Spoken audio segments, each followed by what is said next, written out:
أعوذ بالله من الشيطان الرجيم. بسم الله الرحمن الرحيم. ألف لام را كتاب أحكمت آياته ثم فصلت من لدن حكيم خبير ألا تعبدوا إلا الله إنني لكم منه نذير وبشير ونستغفروا ربكم ثم توبوا إليه يمتعكم متاعا حسنا إلى أجل مسمى ويؤتي كل ذي فضل فضله وإن تولوا فإني أخاف عليكم عذاب يوم كبير إلى الله مرجعكم وهو على كل شيء قدير ألا إنهم يثنون صدورهم ليستخفوا منه ألا حين يستغشون ثيابهم يعلم ما يسرون وما يعلنون إنه عليم بذات الصدور. صدق اللہ مولانا العظیم. سورہ ہود یہ مکہ میں نازل ہوئی. اللہ تعالیٰ نے اس میں تین باتوں کو خاص طور پر بیان کیا ہے. سب سے پہلے قرآن مجید کے نزول کا بیان ہے. اللہ نے قرآن نازل کیا.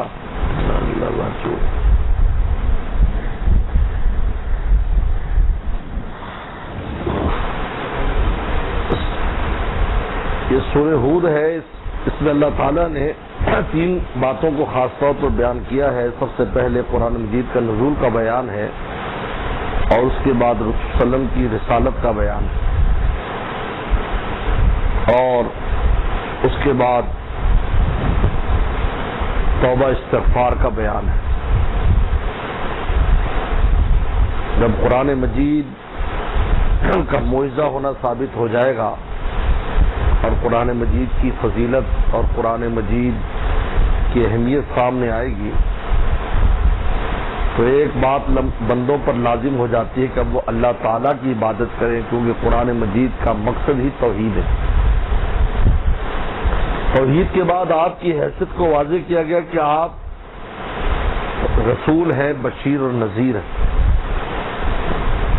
اس کے بعد ہمیں حکم ہے توبہ استغفار کا.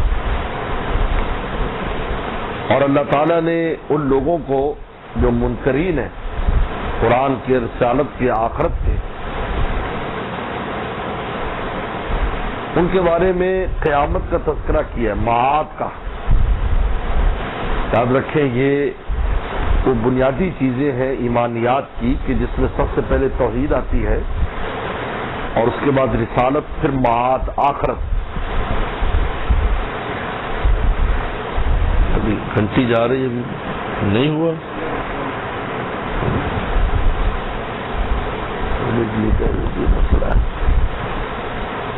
مسئلہ ہے میں آفات. تعالیٰ نے ان تین چیزیں بنیاد ایمانیات کی، توحید، رسالت اور معاد. تو معاد کا بیان کیا ہے اور قیامت سے منکرین کو اللہ نے ڈرایا ہے. اور جب بھی کسی کو سزا دی جاتی ہے تو اس میں سزا دینے والے میں دو چیزیں ہونا ضروری ہے. ایک تو ہے کہ اس کے سامنے حاضری، کہ وہ پکڑ کر سامنے لائے، مجرم کو سامنے اس کے لایا جائے، اس کی اتنی طاقت ہو کہ مجرم کو پیش کیا جائے.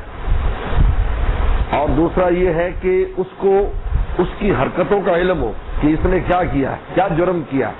اگر وہ انکار کرے تو ثابت کر دے کہ تو مجرم ہے. تو اللہ تعالیٰ نے ان دونوں باتوں کو اپنے علم محیط کا بیان بھی کیا ہے اور اپنی قدرت کاملہ کا بیان بھی کیا ہے کہ میری قدرت کاملہ ہے، کہیں بھی کوئی چھپ جائے اس کو میرے دربار میں حاضر ہونا ہوگا قیامت کے دن.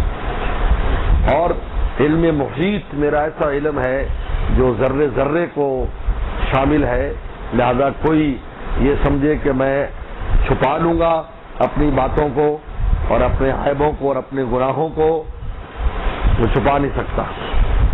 جب وہ دلوں کے حالات کو جانتے ہیں تو ظاہری حالت ان کے سامنے کیسے دور ہے.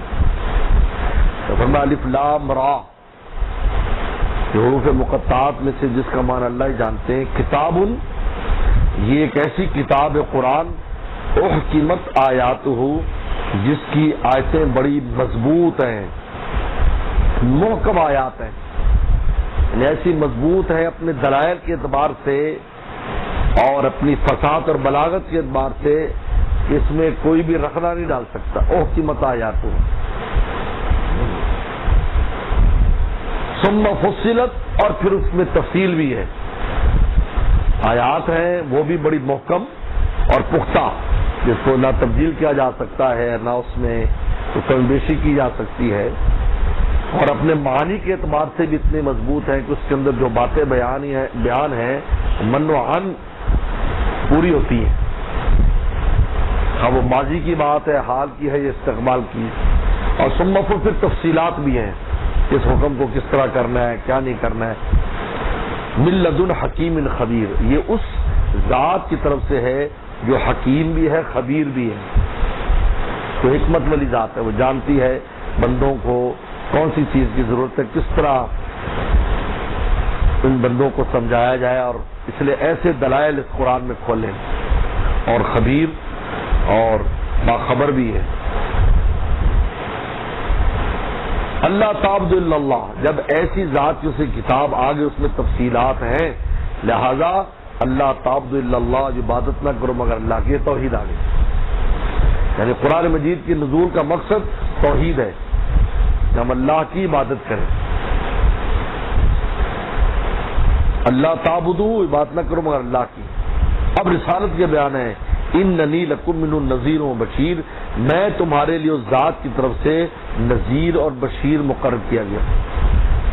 رسول اللہ جو ہے وہ نذیر اور بشیر ہے. نذیر ڈرانے والا، یعنی ان کو ڈراتے ہیں جو اللہ تعالی جو ایمان والے نہیں ہیں یا ایمان والے ہیں لیکن گناہوں کے راز، ان کے لیے ڈرانے والے ہیں. بشیر ماننے والوں کے لیے خوشخبریاں دینے والے ہیں. اس لیے آپ پہلے نذیر کا بیان ہے کیونکہ آپ پہلے نذیر تھے، اور پھر جب ایمان میں لوگ داخل ہونے لگے تو ان کو بشارتے نہیں، تو پہلے نذیر پھر بشیر.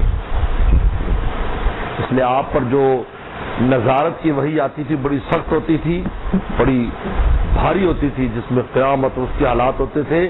اور بشیر جو بشارت کی وحی ہے وہ عام طور پر فرشتہ انسانی شکل میں آ کر آپ کو وحی دیتا تھا، کیونکہ وہ اس کے اندر مضمون بشارت کے اور خوشخبری کے مضمون ہوتے تھے.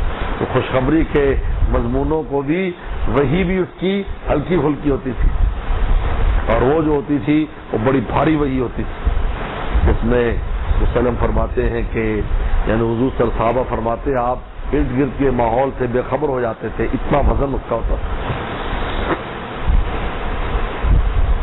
اب تیسرا حکم کیا ہے؟ وَانِسْتَغْفِرُوا رَبَّكُمْ، اپنے رب سے معافی مانگو، استغفار کرو. ثُمَّ تُوبُوا إِلَيْهِ، پھر توبہ کرو. یہ استغفار سے مراد ہے ماضی کے گناہوں پر، توبوا الیہ ہے مستقبل کے لیے، کہ آئندہ کے لیے جم جانا، گناہ نہیں کرنا. کیونکہ توبہ کہا ہی جاتا ہے کہ انسان کے قلب میں ندامت ہو اور آئندہ کے لیے عزم ہو اللہ یعود کے دوبارہ گناہ نہیں کرے. اس لیے استغفار اور توبہ کو جمع کیا ہے. استغفروا ربکم، اس سے مراد ہے ماضی کے گناہ پر معافی مانگنا. توبوا الیہ، مستقبل میں گناہوں سے بچنا. تو پھر کیا ملے گا انعام؟ یمتعکم متاعا حسنا، اللہ تمہیں متاع دیں گے، اچھی متاع، یعنی تمہیں زندگی اچھی عطا فرمائیں گے. کیونکہ مومن کی زندگی ہر حال میں اچھی ہوتی ہے، تنگی میں ہو یا فراخی میں ہو. وہ اللہ کی ذات پر اعتماد کی وجہ سے اس پر وہ حالت طاری نہیں ہوتی جو کافر کے اوپر طاری ہوتی ہے. وہ تو ایک لمحے میں اپنی جان سے نکلنے پر تیار ہو جاتا ہے، لیکن ایمان والا صبر اور شکر کے سہارے پر زندگی بسر کر لیتا ہے. متان حسنا، جو متے کو متان حسنا، اور ویسے بھی اس کی دنیا میں برکت کر دی جاتی ہے، اس کی تھوڑی میں بھی اللہ بہت برکت کر دیتے ہیں، اور اس میں اس کو قلب میں راحت اور عافیت، بہت نعمتیں نصیب ہوتی ہیں. اور ویسے بھی عمومی طور پر دنیا میں دیکھا جائے تو الحمدللہ ایمان والوں کو جتنی عافیات اور ایسی چیزیں میسر ہیں وہ پار کو تو تصور بھی نہیں اس چیز کا. تو متے کم تمہیں اللہ تعالیٰ یمتعکم، اللہ تمہیں زندگی دیں گے، متان حسنا، اچھی زندگی، الی اجل مسمی، وقت مقررہ تک یعنی موت تک، ویؤتی کل ذی فضل فضلا، اور ذاتی والوں کو اور زیادہ دیں گے، یعنی کوئی اور زیادہ نیکی کرے گا، جتنی نیکی کرتا جائے گا اتنی اللہ تعالیٰ کی رحمتوں کے دروازے کھلتے چلے جائیں گے، اس کی راحتوں کے سامان بڑھتے چلے جائیں گے۔ اور سب سے بڑی راحت دل کا اطمینان ہے، یاد رکھو، اسباب سے تعلق نہیں ہے، قلت ہو کثرت ہو، دل اگر مطمئن ہے، دل گلستہ تھا تو ہر شے سے ٹپکتی تھی بہار، دل بیاباں ہو گیا، عالم بیاباں ہو گیا۔ یؤتی کل ذی فضل، ہر ذاتی، یہاں فضل تو مراد ہے ذاتی والا، یعنی جو زیادہ نیکی کرے گا، فضلہ اس کے لیے ذاتی۔ یہ تو دنیا میں، یہ دنیا کے اندر اللہ، جب دنیا میں اللہ یہ نعمتیں دیتے تو آخرت میں تو ایمان والوں کے لیے بہت نعمتیں۔ وَإِن تَوَلَّوْا، اب جو نہیں مانیں گے ان کے لیے کیا ہوگا؟ وَإِن تَوَلَّوْا، اگر تم پھر جاؤ گے، ایمان نہیں لاؤ گے توحید پر، رسالت پر، معاد پر، فَإِنِّي أَخَافُ عَلَيْكُمْ عَذَابَ يَوْمٍ كَبِيرٍ، میں ڈرتا ہوں تم پر بڑے دن کے عذاب سے، یہ قیامت مراد ہے، اس دن تم عذاب میں مبتلا ہو جاؤ گے۔ یومن کبیر اس لیے کہا کہ قیامت دن بہت بڑا دن ہوگا، ایک دن 1000 سال کا ہوگا، 1000 سال کا ایک دن ہوگا یومن کبیر، بلکہ 50,000 سال کا ہوگا۔ اور حضرت نے فرمایا، مولانا ادریس کنز رحمۃ اللہ علیہ نے 50 تفتیشی سینٹر ہوں گے، 50، ہر تفتیشی سینٹر پر 1000 سال تفتیش کی جائے گی کھڑا کر کے، اور جب وہ 50 تفتیشی سینٹر پورے ہو جائیں گے تو پھر اس کے بعد عصر سے مغرب کے درمیان پوری مخلوق کا اللہ حساب کر کے ان کو ٹھکانہ فارغ کر دیں، فریق فی الجنہ فریق فی السعیر، ایک جماعت جنت میں چلے جائے، ایک دوسرے میں چلی جائے گی۔ یہ پہلے جو اتنا طویل دن ہوگا 50,000 سال، تو اس میں یہی ہوگا 50,000 سنہ قرآن کہتا ہے۔ اب اللہ تعالیٰ فرماتے ہیں تو تم میں کوئی یہ سمجھے کہ بھی ہم جائیں گے ہی نہیں، پیش ہی نہیں ہوں گے، یا پیش ہو جائیں گے تو ہم بات اپنی چھپا لیں گے، الی اللہ مرجعکم، اللہ ہی طرف تمہیں لوٹنا ہے، وہ علی کل شیء قدیر، اور وہ ہر شے پر قادر ہے، وہ جہاں بھی ہوگے نکال کر لے آئیں گے اللہ تعالیٰ، تب یہ ایک آرڈر دیں گے خود ہی پہنچ جائیں گے، کہنا بھی نہیں پڑے گا، لانا بھی نہیں پڑے گا۔ اس لیے جسم کے ذرات کو جمع کرنے کے لیے فرشتے چنیں گے نہیں کہ چن کر میرے آپ کی ہڈیاں یا انسانوں کی ذرات اکٹھا کر دیں کہ وہ دوبارہ انسان بن جائے، بلکہ وہ حکم ہوگا کہ ذروں اکٹھے ہو جاؤ، سب اکٹھے بھاگ کر اکٹھے ہو جائیں گے، کیونکہ سب اللہ کی تابع ہیں، مخلوق ہیں، بندے ہیں، کیا یہ فرشتوں کا اکٹھا نہیں کرنا پڑے گا، ایک جھڑک ہوگی، زجرۃ واحدہ، ایک جھڑک ہوگی، فضا ہم بالساہرہ، سارے میدان میں پہنچے ہوں گے۔ اب اس کے بعد یہ تو تھا اپنی قدرت کاملہ کے مولا کل شیء قدیر، ہم قادر ہیں کہ جہاں بھی ہوگے ہم لے آئیں گے۔ اب یہاں سے اپنے علم محیط کا بیان کرتے ہیں، اور اس میں ایک واقعے کا بیان کرتے ہیں کہ یہ جو کفار تھے یا منافقین تھے، یہ گھر میں کوئی مشورے کرتے تھے اور حسد اور بغض کی باتیں کرتے تھے رسول اللہ کے خلاف، تو پیغمبر سلام کو ظاہر فرما دیتے تھے کہ ایسی بات ہو رہی ہے، اور قرآن نازل ہو جاتا ہے، یا آپ ارشاد فرما دیتے تھے۔ تو انہوں نے سوچا کہ یہ جو آپ کو باتیں ملتی ہیں کوئی جاسوس ہیں، جاسوسی ہو رہی ہے، یہ کوئی جاسوسی کرتا ہے کہ ہم مشورہ کرتے ہیں اور بات پہنچ جاتی ہے اور قرآن میں نازل ہو جاتی ہے، یا آپ فرما دیتے ہیں۔ لہٰذا انہوں نے اس کے لیے کیا طریقہ اختیار کیا، اب جب بات کرتے تو وہ اپنے نا کپڑوں کے اندر لپیٹ لیتے اپنے آپ کو، یعنی سرگوشی کرنے کے لیے بھی چادر ڈال لیتے اور بات کرتے تاکہ کہیں بات باہر نہ نکلے۔ تو اللہ تعالی نے ان کی حرکت کا بیان کیا ہے کہ تم 1000 کپڑے لپیٹ لو، کچھ بھی کر لو، میں تو علیم بذات صدور ہوں، میں تو دلوں کے حالات جانتا ہوں، تم ہمارے رسول کے خلاف جو سازشیں تیار کرو گے یا بغض اور کینہ اپنے دلوں میں رکھو گے اور پھر اوپر سے کپڑے بھی پہن لو گے اور پھر چھپ چھپ کر تم باتیں کرو گے، ہمارے علم میں سب ہے۔ تو یہ علم محیط کا بیان اس لیے کیا ہے تاکہ بتائیں کہ تم سزا سے بچ نہیں سکتے، کیونکہ تم جو کام کرو گے ہم واضح کریں گے تمہیں کہ تم نے بات کی۔ الا سنو انہم یسنون صدورہم، سنو کہ وہ موڑتے ہیں اپنے سینے، لیستخفوا منہ، تاکہ اللہ سے چھپ جائیں، سینے موڑتے ایسے کر کے وہ کرتے ہیں تاکہ بات اور اپنے سینوں کے اوپر کپڑے ڈالتے ہیں، اور اپنے اوپر کپڑے ڈالا ہی نہ اس کا سون ثیابہم، سنو جب وہ اپنے آپ کو کپڑوں میں لپیٹتے ہیں، یعنی دل کے اندر جو بغض اور کینہ ہے اس کے اوپر کپڑا پہن کر وہ کہتے ہیں ہمارے دل کی بات کا پتہ نہیں چلے گا، اور بات کرتے ہیں تو کپڑے ڈال کر کہ ہماری سرگوشی کا پتہ نہیں چلے گا۔ فرمایا کہ یعلم ما یسرون وما یعلنون، وہ ذات جانتی ہے جو وہ چھپاتے ہیں، وما یعلنون، اور جو زبان سے کہتے ہیں۔ زبان سے منافقین رسول اللہ کی بڑی تعریفیں کرتے ہیں، لیکن اللہ جانتے ہیں کہ ان کے دل میں کیا ہے۔ انہ علیم بذات الصدور، وہ ذات علیم بذات الصدور، وہ دلوں کی اندر جو چیزیں ہیں ان کو بھی جانتی ہے۔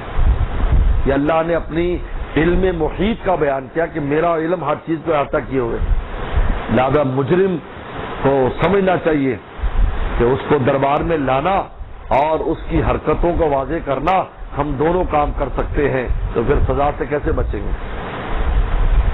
تو سزا سے بچنے یا تو بھاگ جاتا ہے مجرم، پھر وہ باہر چلا گیا جب کیسے لے کر آئے، یا یہ ہے کہ ثابت نہیں کر سکے۔ اور میں دونوں باتیں اللہ تعالی دربار میں نہیں چلیں گی، نہ کہیں چھپ سکتے ہیں اور نہ ہی بات چھپا سکتے ہیں۔ ویسے اس آیت کے تحت بعض مفسرین نے بھی لکھا ہے کہ اس میں ان مسلمانوں کو بھی تنبیہ کی ہے، ان صحابہ کرام کو جو غلبہ حیا کی وجہ سے اپنی بشری تقاضوں میں بھی چھپے پھرتے رہتے تھے، کپڑوں میں لپیٹتے تھے اپنے آپ کو، استنجے وغیرہ میں بہت زیادہ، کہ اللہ تعالیٰ سے حیا کی وجہ سے، تو اللہ تعالیٰ نے فرمایا ایسے تکلف کی ضرورت نہیں ہے، لیکن اصل مقصود کفار اور منافقین کو خطاب ہے، لیکن اس کے اندر ضمناً تنبیہ کر دی کہ اتنی ہی انسان جو ہے وہ حیا کے تقاضوں کو پورا کرے کہ جتنا شریعت اجازت دیتی، اس سے آگے کی ضرورت نہیں ہے۔ اب نہاتا ہے تو بند اس میں بھی نہا رہا ہے تو کپڑوں سے میت نہا رہا ہے، تو ایسے مبالغے کی ضرورت نہیں ہے، کیونکہ انسان چاہے کپڑوں میں ہے یا بغیر، اس کے ذات الہی کے سامنے تو سب آشکارا ہے۔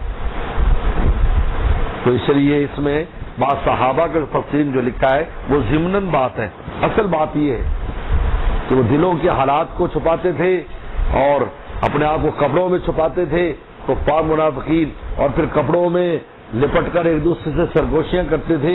اللہ فرماتے ہیں یعلم ما یسرون وما یعلنون، اللہ تعالیٰ جانتا ہے جو وہ چھپاتے اور جو ظاہر کرتے ہیں، انہ علیم بذات الصدور، وہ جانتا ہے دلوں کے حالات کو۔ تو ان آیات میں اللہ تعالیٰ نے توحید رسالت اور معاد کا بیان کیا ہے جو ایمانیات کی بنیاد ہے۔ چلیے صدق اللہ۔